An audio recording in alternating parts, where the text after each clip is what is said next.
Hello, Space Junkies, and welcome to What a Piece of Junk, episode number 149, the Star Wars podcast here on the Fandom Podcast Network. I am your host, Scott Buttman, and joining me, as always, is my original podcast co-pilot, Mr. Derek Marsh. Derek, how's it going?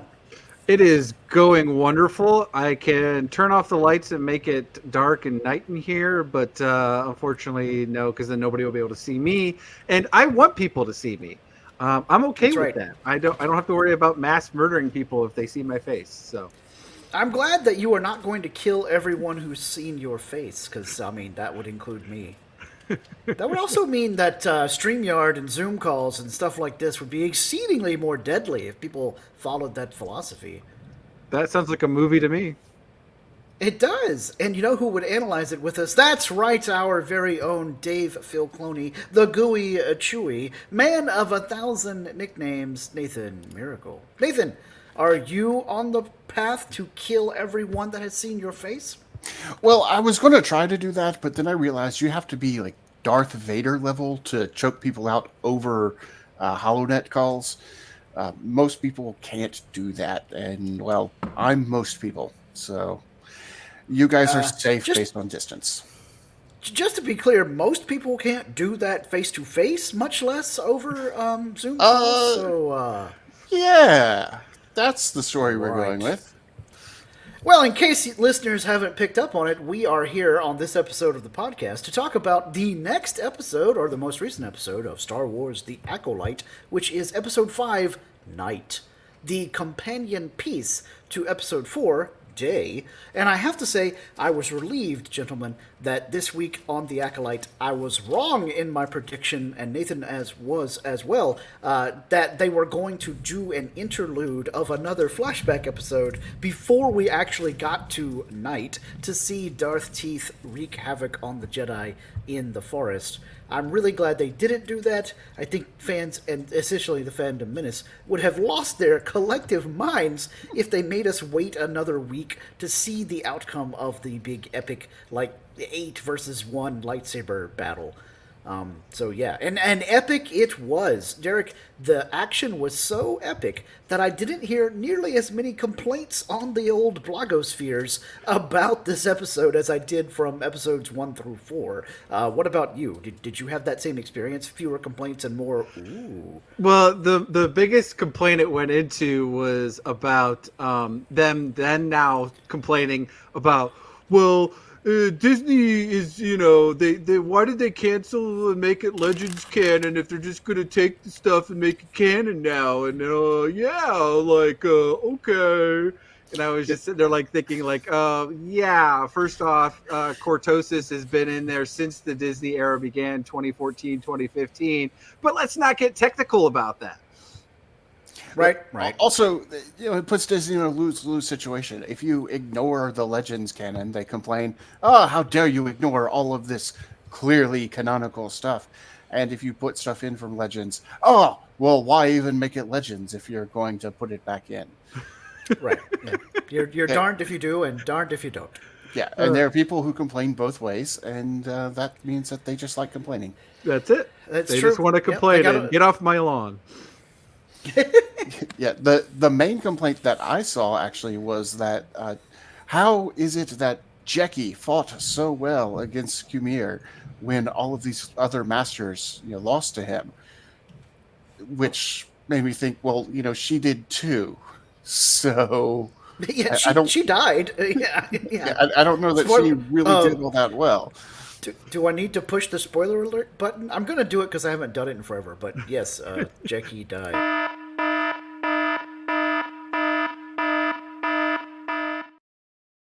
Oh, wait, I did that backwards. I was supposed to play the spoiler thing first. I was just going to say that. I was like, okay. You know what? I'm embracing non-linear storytelling. Yeah, that's So let's be honest. Anyone who's been an actual listener of this show should know already we're going to talk about it because it's literally going to be in the title of the episode when we go to publish it. So yeah, I don't make clickbait titles. I make very straightforward titles. So if you clicked on this link that said episode 149, Star Wars The Acolyte Night, then you get what you deserve. And you get what we advertise. Well, we appreciate you clicking. Yeah, there's also a reason we Yes. don't do these like the day the episode comes out. By Right. now, you've had your opportunity to see the show. Yes. Yeah, totally. Episodes of What a Piece of Junk usually get posted on the internet the day before the next episode of whatever Star Wars thing we're watching. So there you go. All right, well, let's jump on into the 5 questions, you guys. And Derek, I'll give you the floor to begin with. What did you like best about this episode? Simply the fact is we got a slasher movie. It was actually kind of creepy too, right? Especially when they were doing it with Kamir chasing May, and we kept getting these little quick flashes of his helmet, as he's chasing her. And it was the kids in the woods, and that's why they all died, because they were kids in the woods. So but no, it was good. Yes. We got some great action scene. I mean, really, to be honest, we could just cut right to it for question 2 for me, just real quick. I mean, other than the dialogue, that was not the greatest, but that was probably the only thing I would say that was a little in this episode. Everything in this episode was really good. I mean, the choreography, what they did, the items there. I mean, maybe I'll add one more thing when we get to question 2. I got one more thing, I guess, that's a little pet peeve. But other than that bugged me, quote unquote. The other than that, I mean, like I said, this was just a fun episode. Again, does it save, the series? I'm still on the fence of whether it's something that I really want to truly, recommend in the top, 5 Star Wars series so far. And I mean, there's only like 8 or 9, unless if you're going to count the cartoons, then there's a lot more. But otherwise, this is a really good episode, and I enjoyed it. Okay, great. Nathan, what did you like best about this episode?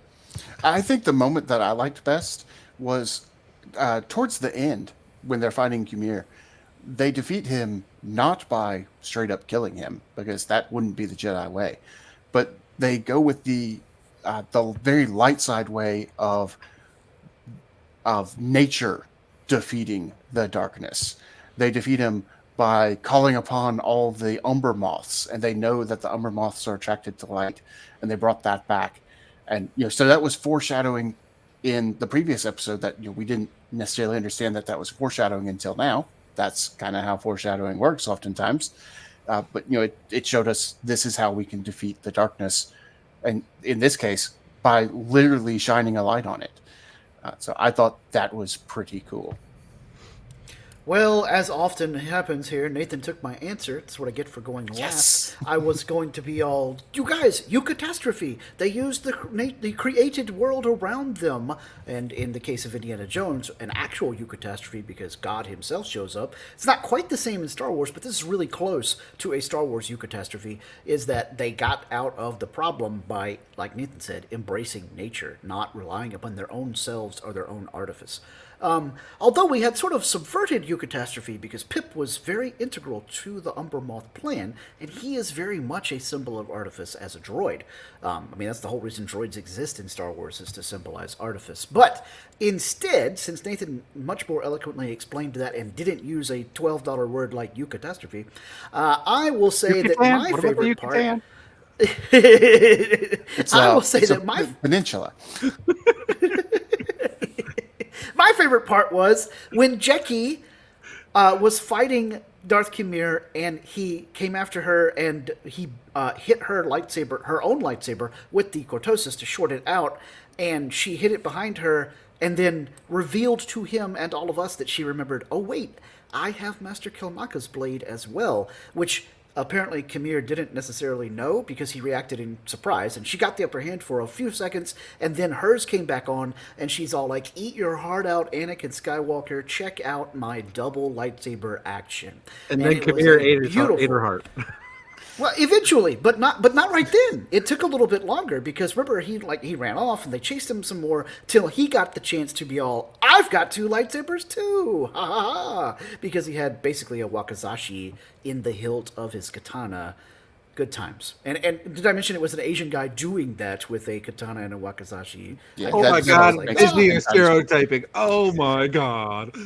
Oh, sure, yes, of course. So, no, instead I will say we were not doing any cultural appropriation, because we let the Asian guy fight in the Asian way. And we did that doubly so because of Master Saul. So when we get like serious Star Wars kung fu, I know it's not actually kung fu, but when we get serious Star Wars martial arts, it's two Asian guys fighting each other. That was great. There's a girl I follow on Threads who is a big time Dr. Aphra cosplayer, and she is Asian, and she's always talking about how, she wants to see more Asian people in Star Wars. So this week's episode, with two, in her words, hot Asian guys fighting each other in martial arts, she was like, I don't care if they ever make any more Star Wars. I'm happy, and no one will ever convince me that this isn't a great Star Wars show. So, hey, people, representation matters. She's having a great time, and I loved the martial arts. Yeah, and I've seen that account that you're talking about because I've seen you replying to her, and I'm trying to send thoughts out through the Dave Filoni connection to get her to be Dr. Aphra, because I want to get her. I want to get her to be on the show. I think that'd be so much fun. Anyway, it just depends if she's got acting chops or not, Nathan. That is the question. Yeah, that's true. So I'm glad I think she's only like 19, so I'm not sure she's really done much in the way of acting or whatnot. She's a great cosplayer, though. Well, I'm glad that I took yours, Scott, because my second favorite moment from this episode was getting to see a Wookiee lightsaber. Yeah. Okay. Cool. There we go. But was it made from the tree from Kashyyyk? Because it didn't look like Gunji's. I'm not sure. Nothing in this episode confirmed it. And it's not actually from Kashyyyk. It's from another planet. But it is as tough as metal, according to one particular episode of the Clone Wars. But it didn't look woodish is all I was trying to say. Like Gunji's I mean, granted, it's a cartoon, but still, yeah. Yeah, I'm not sure whether it was meant to be or not in this episode. Yeah. I tried to. All right, question number 2. What did you like least about this episode? And I'll go first this time, lest someone take my answer. And the thing I liked least about this episode was essentially Darth Kimir revealing himself to everybody and not being all, I am a Sith. I wanted him to be not instead of what I am has no name, but the Jedi might call me a Sith. He's kind of implying that he's not really a Sith, or at least very much he's leaving it open to interpretation. And I would much rather have seen him be all, yes, I'm a Sith, and I'm the best one in the whole galaxy, a la Darth Sidious, right? About talking about how I killed my master and this and that, and now I'm getting my own apprentice, and I'm gonna take over the whole galaxy, and the Sith Empire will rise again, and just rah-rah, yay, Sith. Because when he was in his essentially civilian disguise, when he was doing his evil Clark Kent before he turned into his evil Superman, and he was being unassuming, and the guy mixing up the poison at the apothecary shop, he was quoting the Sith code. And I'm like, I can understand if the idea here is that he studied a whole lot of alternate versions of the Force instead of just the Sith or just the Jedi. And so, like, he knows what the Night Sisters know. He knows what the, particular whatever monks on Bomar knew. He knows the Sith code. He knows Jedi rules. He definitely knows Jedi rules because he mocks them, right? I suppose that is the way they're going with this character. But I would much rather have had Mr. Yes, I'm a Sith, and I'm super proud of it, and I want you to know that the person taking down all these Jedi is a Sith, because we hate you, and you hate us, and we got a good proper hate on. It's kind of like Derek talks about often that he wants a villain who's just evil. I don't need to know that his dad got run over by a Jedi lightspeeder and that's why he's upset about it. Something like that, right? I don't need to know his tragic backstory about how he got a hangnail or have him Jedi redeemed. Academy. That's my biggest thing. Yeah. I'm okay with a tragic backstory, but I don't need him redeemed. Thanos didn't need redeemed. He just needed killed, and that's okay. Yeah, and same deal with Darth Sidious, right? Palpatine returned, and we killed him. We killed him again, right? And we killed him again. Sometimes you just need killing. Anyway, and so I wanted Darth Kimir to be all about it. Instead, now he's kind of Mr. But what happens if he's not Sith, though? Well, then it bugs me even more that he was making May quote the Sith code to him in the apothecary shop.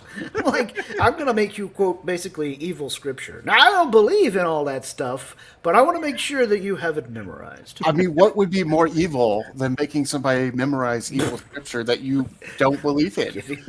Giving you this homework. It doesn't matter. The points are all made up and none of the grades are real, but you got to do homework because this is apparently Star Wars hell.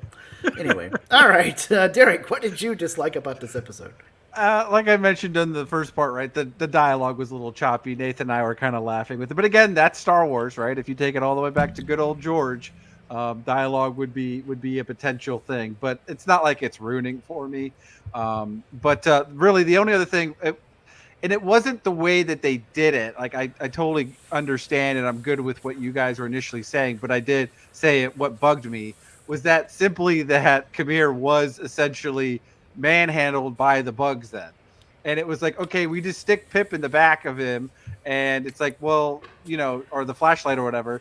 And it's like, he couldn't just use the force to get it out, or, you know, he's all mangly, all this stuff, but he can't get the light out of his back. Or the fact is, yeah, they're the bugs, but he should have been able to like force push them or something, right? And he eventually he did. He did eventually, but at that point in time, like you would think, like he would have just spun around and just killed them all. Literally, he could just spun around so fast, killed them all, and he still would have been there. That was the only thing. To me, it was a little cheesy for him to get, you know, for them to get away from it. That's all. It's fine. It's fine that you didn't like that tact. I mean, we could sit here and be like, "What?" The whole point was that it surprised him, and he couldn't have. But the fact of the matter is, overconfidence was his weakness. Yeah, right. Yeah. But that's not. But he's not Sith.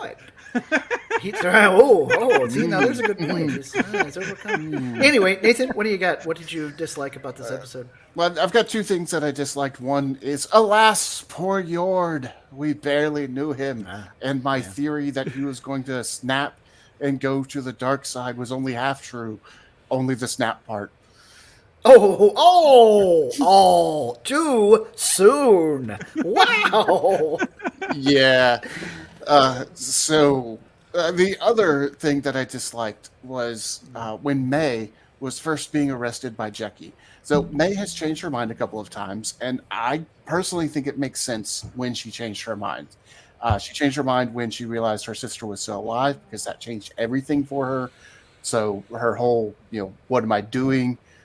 She had kind of a crisis of conscience, and I understand that. And later she changed her mind again when her sister rejected her, and she realized, okay, well, this future that I thought I might have with my sister, I'm not actually going to have, so I'm going to go back to trying to kill these one remaining Jedi. I kind of understand that. But in between those two, Jackie's trying to arrest her, and May's goal is to be arrested, but she resists being arrested. And that did not make a lot of sense to me. I'm sitting here wondering why, when Jackie shows up, is like, I'm here to arrest you, you don't immediately say, cool. Like, well, I think at that point, that's what I want. I think because of Kamir was there, because he was battling out there, right? Because that was the point when they were both in that. So he was already revealed that she's like, I can't be arrested at this point because he's just going to kill everyone. I think her point was she thought she could get arrested, and him, the dark, the master wasn't there because she was obviously oblivious, and that's why Kamir made fun of her. So. Yeah, I can see that. She loses her nerve once she sees him show up and start wrecking shop, and she's like, you know what? Never mind. I'm totally on your side. And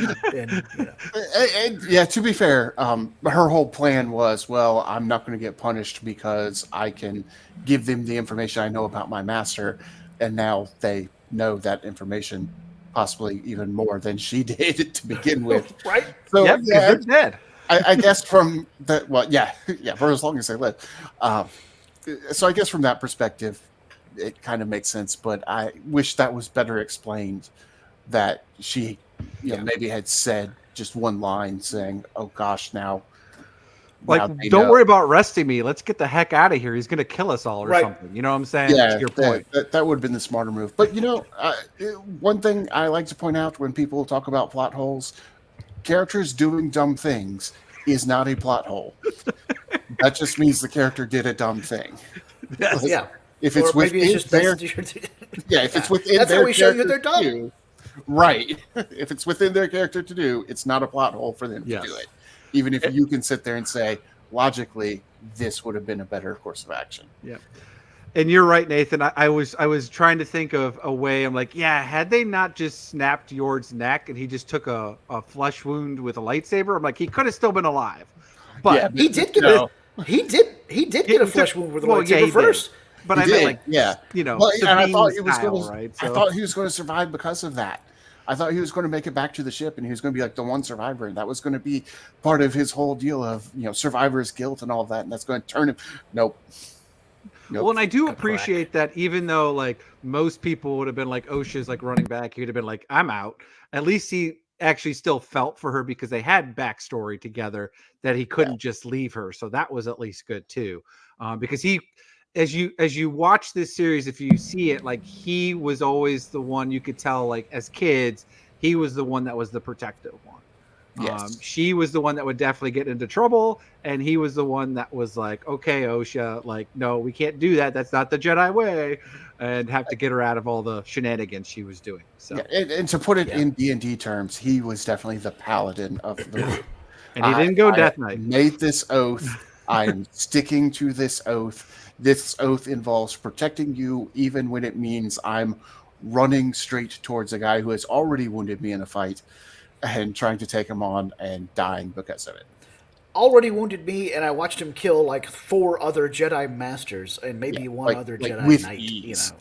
With no problem. Oh man, when Kimir used the Force to pull that one Jedi onto the part of his lightsaber that was sticking out the back of the already dead other Jedi, I like was the a fact little that we cheesy. saw. It was funny, but Oh, it was cool. I thought it was cool. I'm like, this just shows how brutal he is. But yeah, you're right.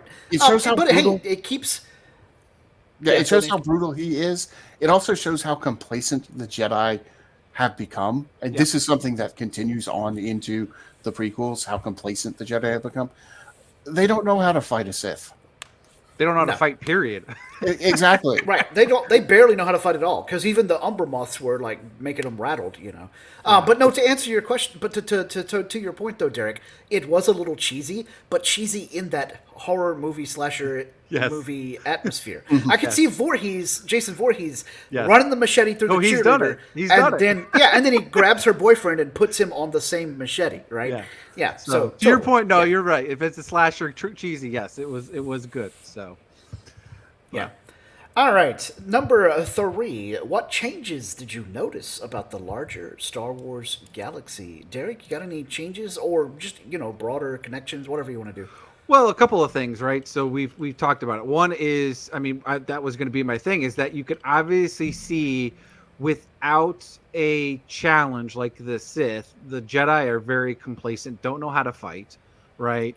We get them, quote unquote, a little bit in, when they're at Coruscant, right? With showing Jackie, right? She's doing a little bit of lightsaber movements with her, bow staff, but it's not a real lightsaber. It's not with the droids like we see in the Clone Wars, right? When Anakin's training Ahsoka with like legit like clone troopers stunning her over and over and over and over again. You know what I'm saying? Like it's real war. You know what I'm saying? For them, it's like, yeah, we got to deal with bad guys, but they're not Force users, right?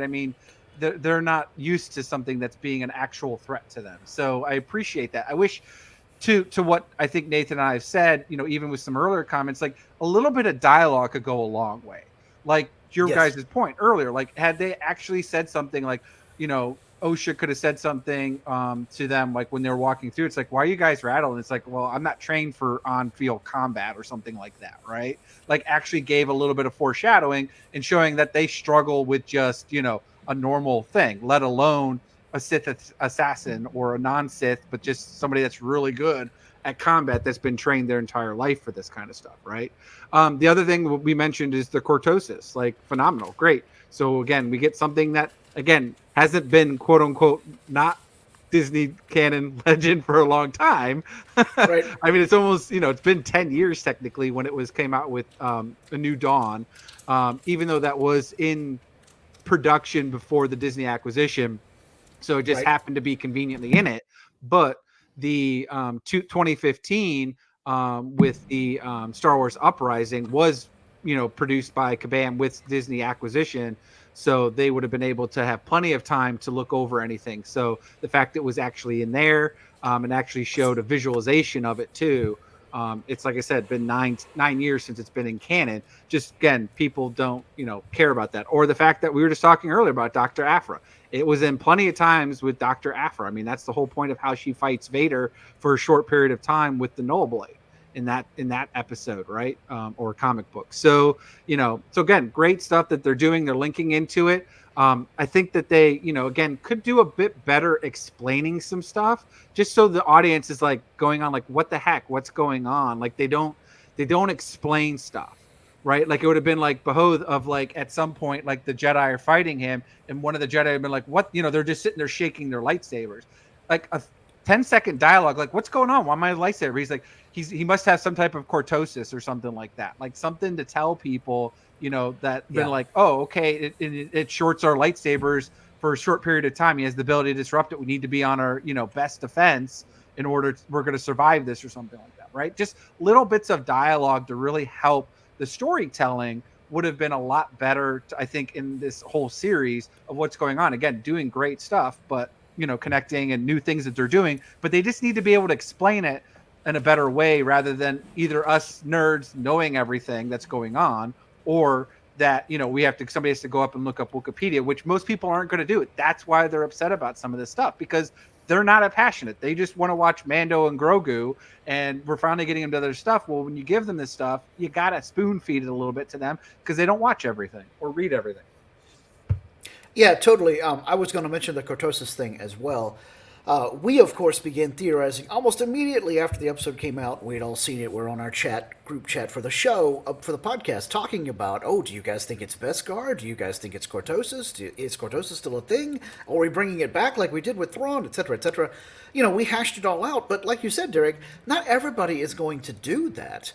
And I think that by having it be revealed on an article on StarWars.com even is just not the way to do it. The art of exposition seems to be a dying, if not already lost and dead art when it comes to writing in current Hollywood. Even things like Game of Thrones and Harry Potter and even some Lord of the Rings stuff, like with the Hobbit series of films.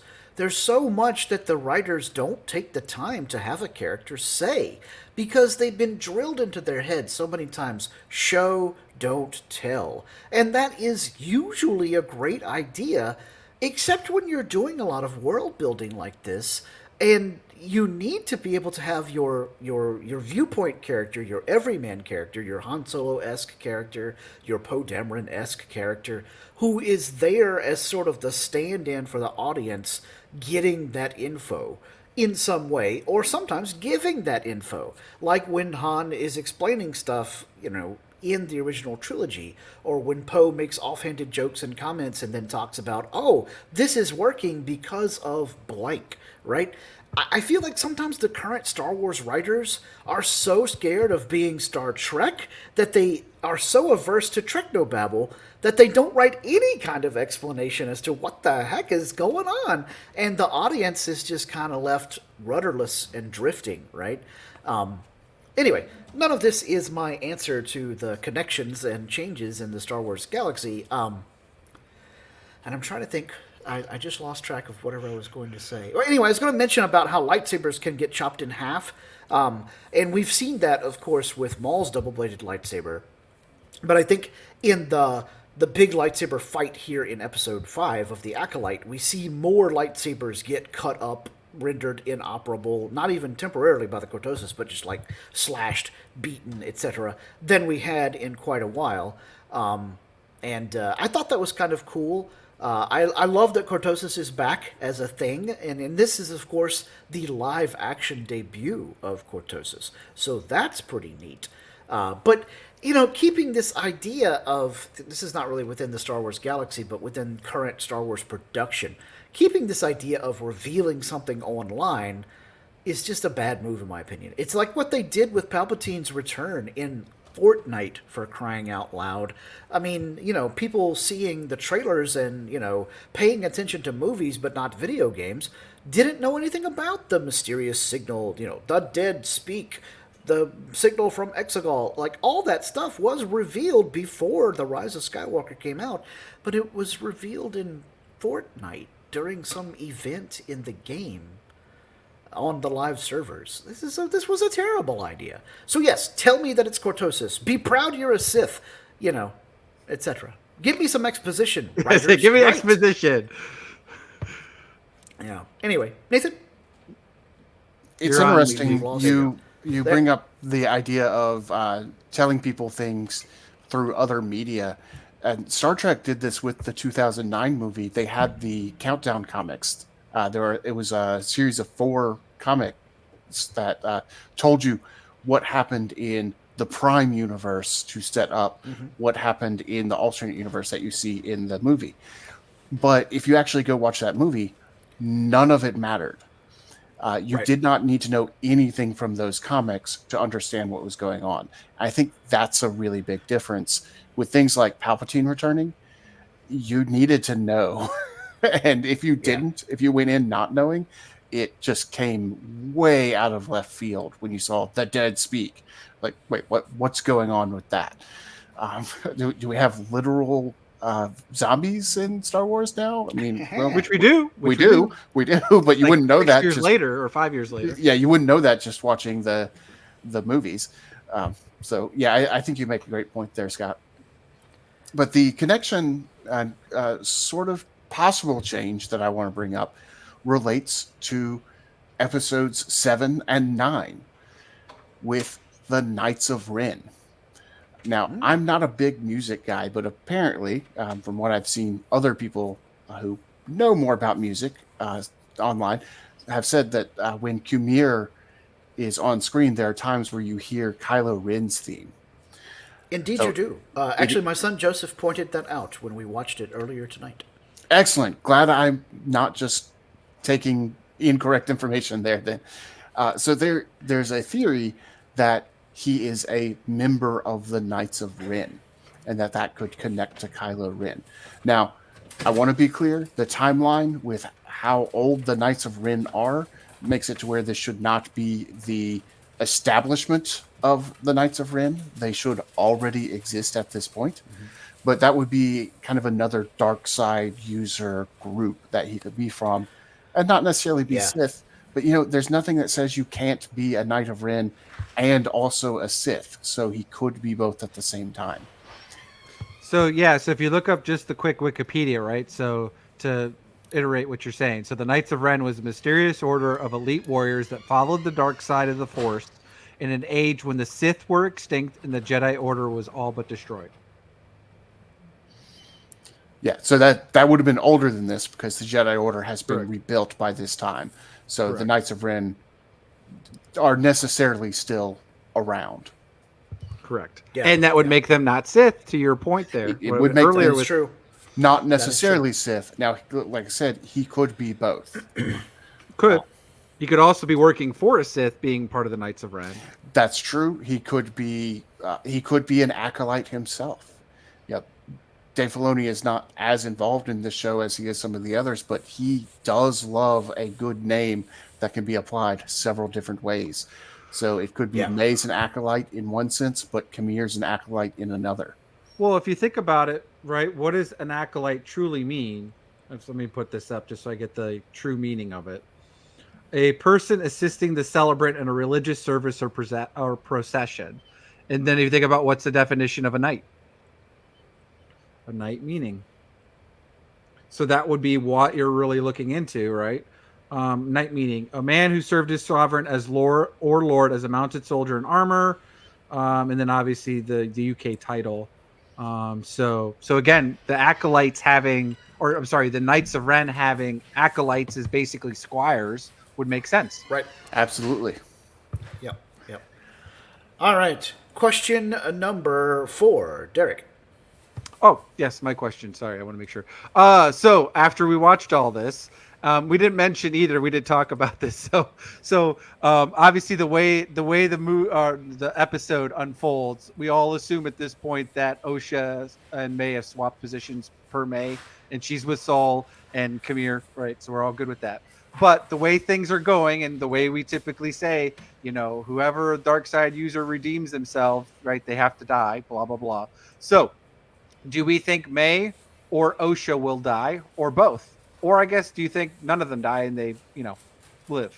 What is your guys' thinking with 3 episodes left to go and the way the current episode ended? And we just saw, to be fair, since obviously this is, pre the prequels, and the sticking with canon as best as they can, just like a lot of times we got with Rogue One, right? Nobody survives. So do we think anybody's going to survive this? I'll let Scott so answer my that an- first. Yeah, my answer is May is going to die by finally getting her act together and saving her sister from either Darth Khmer or some other horrible fate. And she will, at long last, find a way to save her sister. And Osha is going to be, shocked at the fact that May does turn to the light side there at the end, because redemption equals death. And so May is going to end up saving her sister somehow.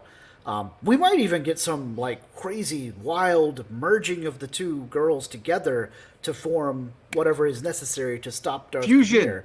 A dyad. Some sort of fusion, a dyad in the Force, some sort of fusion or whatnot. And that might even lead back to the way in which they were created by Mother Anastasia. It's taking an existing something and splitting it into two to make babies, and then it comes back together. I think that'd be an interesting thing. Plus, it would really keep with the logo of the show, where you've got the blue circle and the red circle merging or converging. Anyway, so yes, I think that May will die in some way, saving the day and saving her sister. And then that will be the answer to your question. I don't think that Osha will die. I think, however, that she won't continue to be a Jedi. She'll go off on her own way, a la Ahsoka Tano. I'm no Jedi, but I'm not dark side either, So there you go. So with that, Nathan? well, I was just going to ask you, Scott, then. Sorry, go ahead, Nathan. Go ahead and answer the question. Well, I think there's 2 possibilities. One is that Scott is exactly correct, and the other is she did, they all did. They all did. I think Soul is going to die. I think May is definitely going to die. It's only a question of whether she redeems herself first or not. Osha is probably the most likely to survive because she could survive and go off and do her own thing and not report back to the Jedi. So that they don't have any information about this potential Sith, which would help explain why Ki-Adi-Mundi doesn't know in the future. But then again, Ki-Adi-Mundi's just always wrong about these things. So you could tell him to his face, He's yeah, wrong this is a about Sith. so many Inside things. joke. It is. It's the inside joke. And if you go back and watch The Phantom Menace, Mace Windu and Yoda, immediately after he's all, they've been extinct for a millennia. They're both like, yeah, but maybe. So, I would love to see another story involving Key, like Old Man Key, where he's constantly being wrong about things, and then when some other random Jedi Knight or Padawan is all like, Master Key, you know that you've been wrong about this, and he says something like, well, when I was in school, the history books that we studied turned out to be incorrect, and now people have updated the text to show that I was wrong. And then it's another nudge wink wink of they changed the canon on him. Yeah. In universe, the books have been revised such that he used to be right, but now he's wrong. Yeah, sure. Anyways, I It's all from a certain point of view, Scott. That's right. I think the other one who might survive is Basil. He's too cute to die. Well, He's don't forget too cute Pip. to die. Then. So is Pip. Don't forget Pip is Pip. too cute to die as well, because I thought he was doomed Merchandise. in this episode, and then Basil saved him. Yeah. Well, that means that they can die together. Oh, wow, Nathan. Wow. They're going First to have you cry- PETA on them. They're going to have PETA all over Star Wars. Right? Jeez, Nathan, first you make a joke about Yord's death, and now you're talking about killing the cute fluffy guy? Who Yep. are you, and what have you done with the real gooey chewy? Look, I told you I was trying to force choke people through the internet, and it wasn't working. That too! I mean, this is all too much dark side energy coming from that direction. So you have May and Osha. So what would Nathan and then what would his dark side name be? Because you can't have Luke and Luke, or you can't have, something where it'd be like, rhyming with each other. But because May and Osha don't have nothing to do Right. with each other, other than like, Well, I mean, there's okay, plenty of names that have nothing to do with Nathan. that's what I'm saying. But what would your evil twin be? So we have another nickname for you. Oh, we need another nickname. Yeah. I mean, we do have to get to, Or several more instead of to get to miracle, 1,000. maybe what's the opposite of miracle? Mundane. All right, Nathan Mundane. Or catastrophe. I like Nathan Mundane. I think that's Mundane actual. is pretty good. So tonight he's not Mr. Miracle, he's Mr. Mundane. All right, Derek, what's your own answer to your question, or what were you about to ask me before Nathan started I was going to talking? ask Said, she can go be like Ahsoka. Well, because my curiosity would be, so then do you think, if again this is highly rated but lowly because it's been reviewed bombed, but through that I think the show might do itself, or it might redeem itself by the end, the way this is going. We'll see. Hopefully, right? Because they said that they were going to give a season 2, which is stupid for them to come out and announce that they're going to give us a series of season 2 before it's even premiered. Like, wait and see. Like, now granted, if they're saying like we have a story and it's going to take over 2 seasons, the bad part about that is then you're like, well, do I really need to be invested into season 1 then? That's the only bad part, right? So them coming out and announcing that there's a season 2 is stupid to begin with before the show even finished up. But if we know we're going to get a season 2, what's the second season of The Acolyte going to be about then? Is that going to be essentially Kamir survives and he's going to try and find another Acolyte within that? And then we're going to have another type of, person involved? Or does it May dies and then Osha finds out, yeah, the dark side were right. So now I'm going to be pissed off at everyone. She's going to kill Soul and then she's going to become the Acolyte. Well, Kumir quite potentially has a master out there. Yeah. He's very likely an Acolyte himself and not the master. But I like the premise of he's a Knight of Ren, though. Well, even if he is, he could die in season 1, and then the next season could be all about this other person was pulling the another strings, Knight of Ren, actually the master, and they are obtaining a new Acolyte. Yeah, whoever's in charge of the Knights of Ren. Like, perhaps Kimir is just one Knight of Ren. He's not the... So, like, Kylo Ren occupies, like, the head of the order for the Knights of Ren. And then, of course, when Master Luke and young Ben Solo first encounter them in the comics, there's a guy who's, like, in charge of the Knights of Ren. And so I think that Nathan might be right that Kimir is just one of them. And so the guy who's in charge becomes the main bad guy in season 2.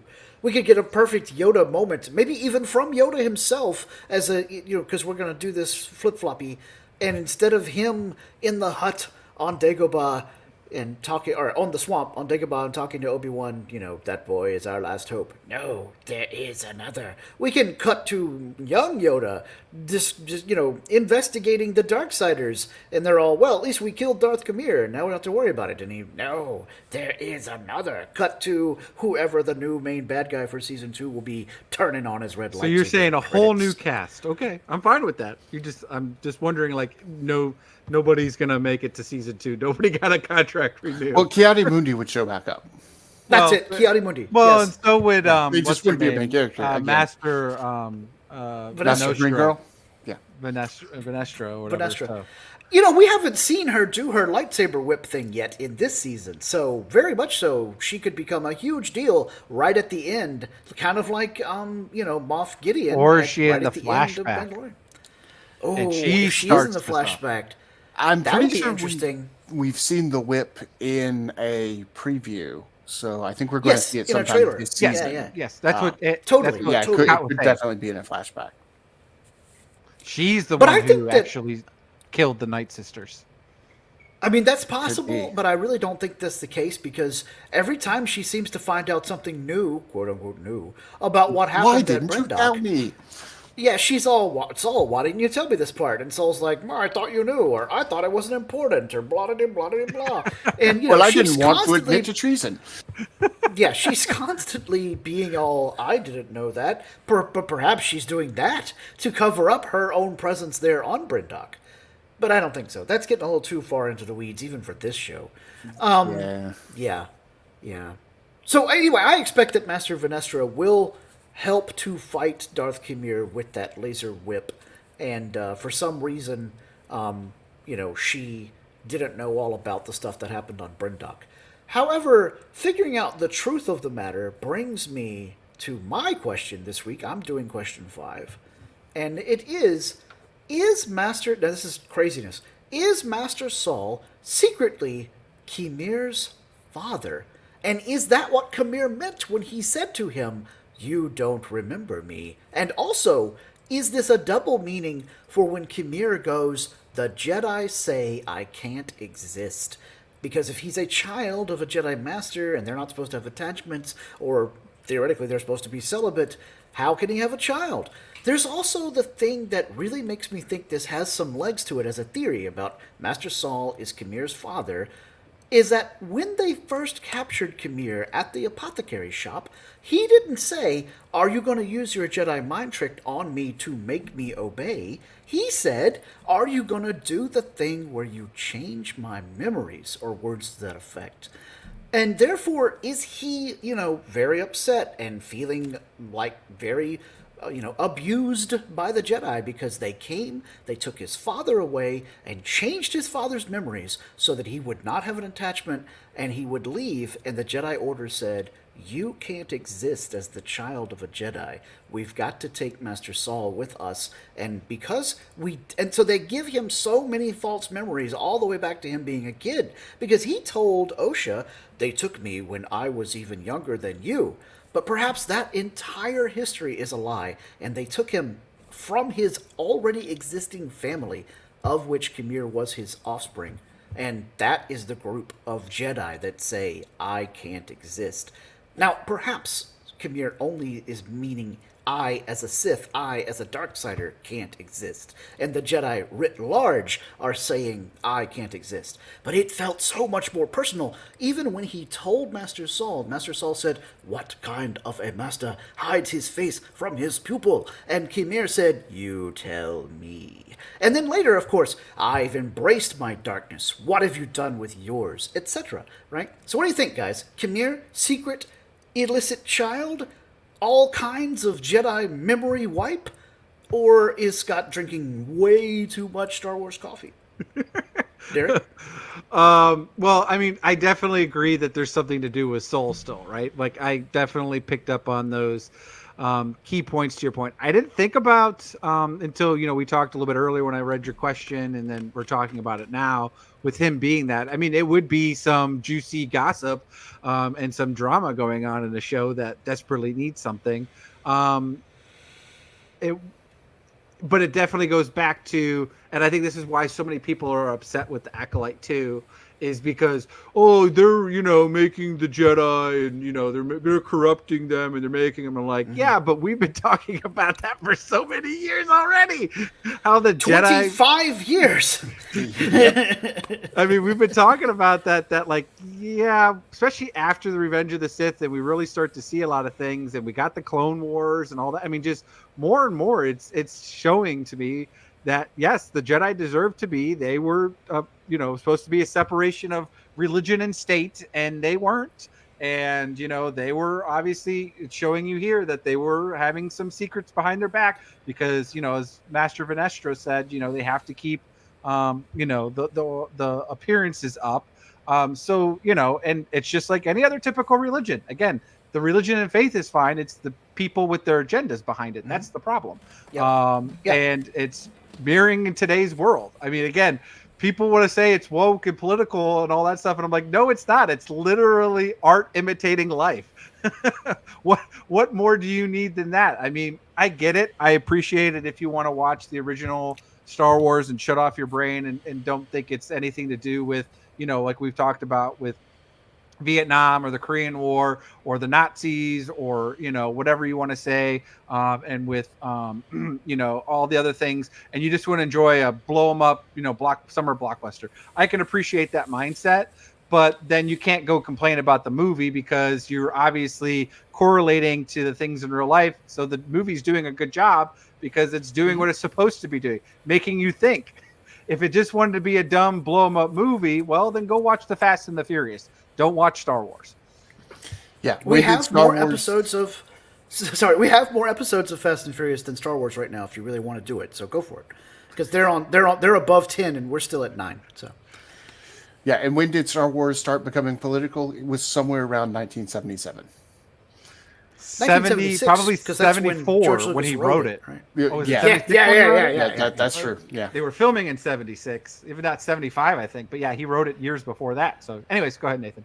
Yeah, and hang on, I got to jump right quick. Derek had a great point about religion and organized religion, and George and the people who make Star Wars wanting to lampoon it and point out the hypocrisy and the craziness. I mean, we're so topical right now that a group of monastic people who think they know best about how to deal with religion went to a group of same-sex people telling them how they shouldn't be producing offspring in scientific or weird ways. There's a giant debate in my religion right now about in vitro fertilization. Right now, when these episodes are airing about the possibility of creating children outside the normal way.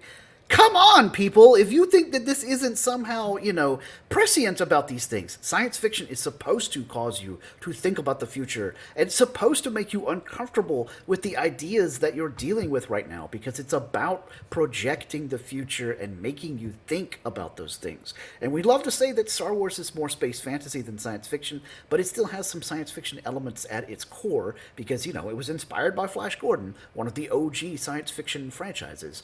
And the fact that they are talking about you're not supposed to have children this way right now in 2024, I just that's not a coincidence. I'm sorry, but anyway, so Nathan, your answer to the whole question about Master Saul. Yeah, is Kumir Master Saul's son? Yeah. Are we going to get that moment of, no, you are my father? I think you are drinking way too much coffee. All right, fine. I'm drinking the Star Wars podcast Kool-Aid.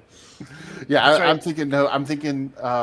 That's right out there with my whole Yord's going to be the Acolyte in season 2, and it's just not going to happen. Totally accept that answer. I don't think it's a terrible idea. I think there definitely is something between them, and we will learn more about that in the coming episodes. But I don't think that they're going to go the father-son route, if for no other reason than we've done that in Star Wars. We don't need yet. Well, we've done twins already too. Don't forget. We have done twins, but we've done the "you are my father" thing more than once, because we had it, and we've done it. Yeah, we've had it with Luke and Vader.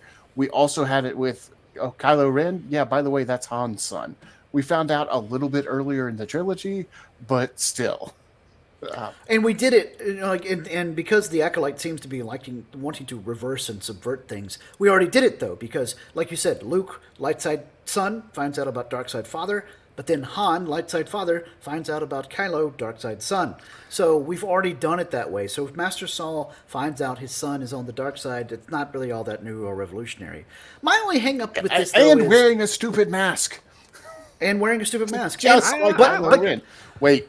However, I want to point out the Kylo Ren music and the music, right? We're supposed to start thinking of Darth Teeth as some sort of Kylo Ren-esque figure, and then he's fighting his dad right at that moment. Come on. And I'm really hung up on I'm not saying it's without merit. And if you turn out to be right, I'm not going to put an "I'll eat my hat" on this or anything like that. There's enough that Nathan isn't 100% confident in his own comment. So there you go. You won your little bit. But if I had to put money on it, I'm putting money on no. Yeah. I got you, and I accept it. That's why when I said this, I was like, "Or I'm nuts." All right. So but the thing that keeps bugging me is, ¿Por qué no los dos? The thing that's really crazy to me, though, is the false memories line. It's like Chekhov's gun right now. He said that when they were in the apothecary shop, but we've not seen any kind of concrete evidence or examples of false memories. I think it's going to turn out that Osha's memories of what happened at Brendok are going to be false memories. And it's not that Kumir's memories have been altered or that Soul's memories have been altered. It's going to be that Soul has altered Osha's memories, Osha's and memories. Kamir found out about it. Interesting. I still need some kind of, and I know we have 3 episodes to go, 6, 7, and 8. I still need some kind of connection as to how did May end up following Kamir? Like, how did she go from disgruntled Night Sister kid to Sith Acolyte? You know what I mean? Like, how is he connected to them and the whole Brenda? How did he find her, is what you're trying to say. Yes. So Or that's how what did she we're hoping find we'll him? get the flashback this episode, because we only have 3 episodes left. So, and at this point, I'm assuming Saul and May are on a ship, right? So they're going somewhere. They are definitely on a ship. Basil Yeah, and they're on a ship. Basil and going Pip. somewhere. with the guy who can smell that she's not Osha, but can't actually communicate that to anybody because Yord is dead. Yeah. But Because Pip he's can the only also one who possibly- took that class. Exactly. That's right. He's Everybody the only one else who is took like, that class. I Everybody wish else he was studied speaking Shiro. with Perfect Shiro. exposition. Perfect exposition. Yes. Yes. There have been cases of good exposition in this show. It's just that It's there's just few also and far been between. cases of bad. Yes, it's like Thor and Groot. Like, he's like, yeah, they used to teach, Groot in Asgard, right? Like, it was an was an elective elective. course. So, like, it's perfect, right? Just I assume that was whoever wrote that line do it. wrote that line in Thor Yep. or in Infinity War when they did that. So, but anyways, that's perfect. 10, 15 seconds of dialogue or interaction. Again, they're only 30-minute episodes. They got plenty of time. Yes, Yep. they do. They can make them a little bit longer. Yes. I expect that the finale will be just a little longer. And if the that's next the minimum. episode... Oh, it's going to be the shortest episode ever. 15 minutes. It's just... If it's the next just- episode is The a little Acolyte, longer, the end. you can be sure that we will discuss it here on the podcast. But we are not the only podcast game in town here on the Fandom Podcast Network. No, we've got plenty of other Fandom Podcast shows. And now here to tell you about them is our friend Kevin.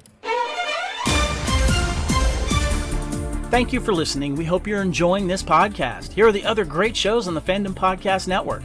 Culture Clash, where we discuss the latest in entertainment and pop culture. Blooded Kings, our show covering the entire Highlander universe. Couch Potato Theater, we celebrate our favorite movies. And Time Warp, our Fandom Flashback show discussing a year in movies and our favorite retro movie, TV, and pop culture topics. Good Evening, discussing all things Alfred Hitchcock. Hair Metal Podcast, we cover the rock metal music of the 80s and early 90s. Type 40, a Doctor Who podcast, discussing the time-traveling Doctor Who universe. Lethal Mullet, an action film podcast covering the 80s, 90s, and beyond. Also, check out the Lethal Mullet Network for more great podcasts. What a Piece of Junk, our Star Wars podcast. Making Treks, a Star Trek podcast, with a deep dive into the final frontier. The Fandom Show, our Fandom Podcast Network live YouTube show discussing the hottest topics in fandom. The True Believers MCU podcast, discussing the Marvel Cinematic and Television Universe. Union Federation, our Star Trek and the Orville Show. And we're proud to welcome the BQN Network to the Fandom Podcast Network. Please visit our friends on the BQN Network, a Star Trek Universe podcast that also includes your favorite topics, movies, history, superheroes, and more. You can find the Fandom Podcast Network on YouTube. The Fandom Podcast Network is also on all major podcast platforms. The Fandom Podcast Network audio master feed is on Podbean at fpnet.podbean.com. You can find the Fandom Podcast Network on Facebook, Twitter, and Instagram. You can email us at fandompodcastnetwork@gmail.com. Thank you so much for listening, and remember, respect others and enjoy your fandom.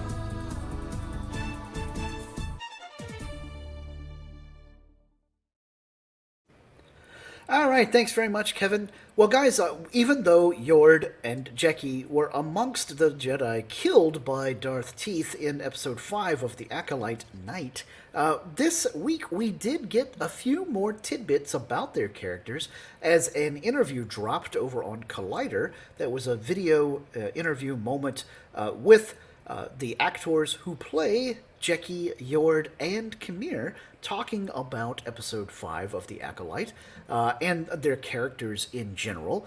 And Charlie Barnett, the guy who played Yord, talks about how he very much wanted his character to have a deeper, richer, interesting backstory. And so he actually came up with a few ideas for what could be Yord's home planet.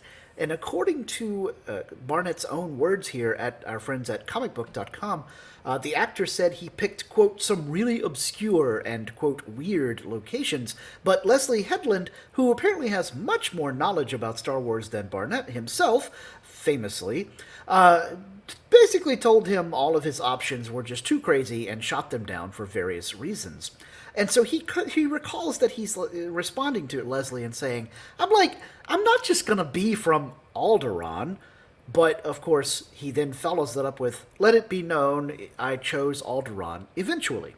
So, officially, we now have Yord is a Jedi from Alderaan. Now, of course, we know Alderaan has been around and civilized and filled with all sorts of royal intrigue for millennia across the Star Wars galaxy, because we saw plenty of it, and we've all adventured there as part of the Star Wars The Old Republic MMO, which was a great game, and still going strong, by the way, recently releasing some cosmetic choices for costume pieces and weapons based on Star Wars The Acolyte. So how cool is that? I wouldn't be surprised if there's some modified version of the Cortosis helmet that Darth Teeth wears that you can probably buy for your dark side characters, or light side characters, I suppose. But yeah, it kind of makes sense that Yord would be from Alderaan, because he is very by the book. He's a bit of a prima donna when it comes to his looks and his physique. Let's just say physique and lifestyle, right? He's all about the fashion choices. I mean, he's got some hair going on, and we all know. And he loves telling people he's right. He also loves telling people he's right, and he's very much stuck in his ways of tradition, by the way. So yeah, what do you think, Nathan? Is it cool that we've now learned that Yord is from Alderaan? Or are you like, come on, why are you telling me this the week that he died? Both. Yes. Why did you wait till the week that he died to tell me this? And also, why am I learning this in an interview and not in the show? Exposition, dang it! Anyway. Yeah. Well, not everybody gets a backstory, right? That's the fun thing. True. Yeah. This isn't the Book of Yord, though they could do that. But then my point there is kind of, I don't care. It's not actually relevant in the show. It's a neat tidbit, but it's not something that I really care that much about. Especially for a character that maybe got 20-ish minutes of screen time in total over 5 episodes. Yeah. I mean, we may get a Jeki and Yord comic book. I could see that, actually. Yes, and then that might be a good place to have it tie in more to... Because they could go to Alderaan, and Jeki could be like, isn't this where you're from? And then it could be a plot point, or an exposition point, yeah. So that could be cool, but as far as this show is concerned, I don't care that much. What I find more interesting is him trying to pick all these obscure places that won't work for various reasons.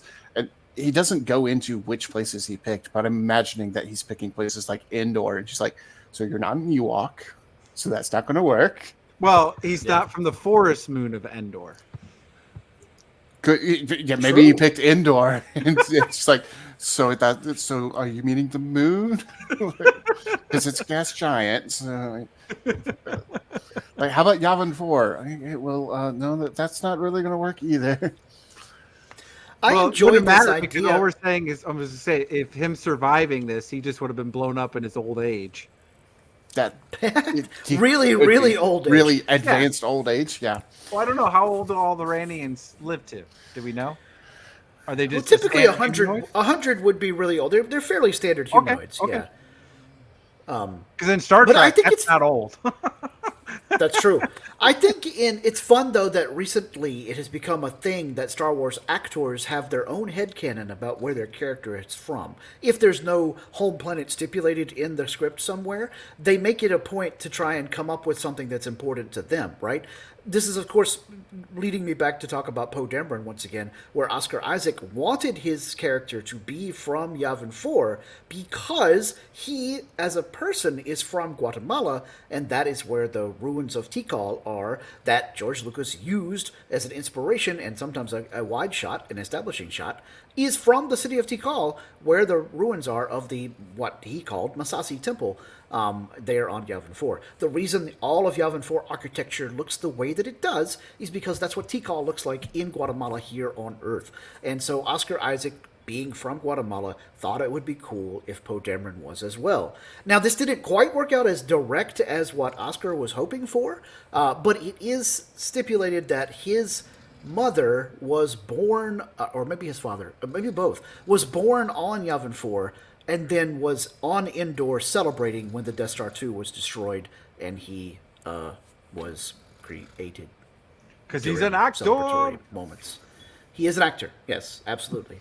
But yeah, so there you go. I think it's cool that this has become a thing where actors now are all, I want to help fill in the backstory of my character to make it even more special to me. To be fair, though, this isn't the first time that Star Wars has done that, though, because if you think about it, that's the only way really George Lucas got Samuel L. Jackson was because he gave him a purple lightsaber. That's yes, true. Yes, very much so. Yeah, the reason we have more than 3 lightsaber colors is because of Samuel L. Jackson. And the only reason we have more than 2 is because blue lightsabers don't show up on Tatooine skies. That's right. Cool. All right, well, it's time for Derek's favorite part of the show, and that is, I'm going to have to expand this to just what Star Wars merchandise do we have this week, because I'm doing something way out of the box. It's the yogurt but it is related. section. It's a yogurt. It's merchandising. So I'm going to go first this week because it's been awesome. At last episode of the podcast, Derek was showing off his Bones Coffee Company Star Wars coffee blends, and I have recently gotten to the point where I actually like to drink cold brew coffee. So yes, there's Derek's Wookiee Cookie coffee from last week's episode of the podcast.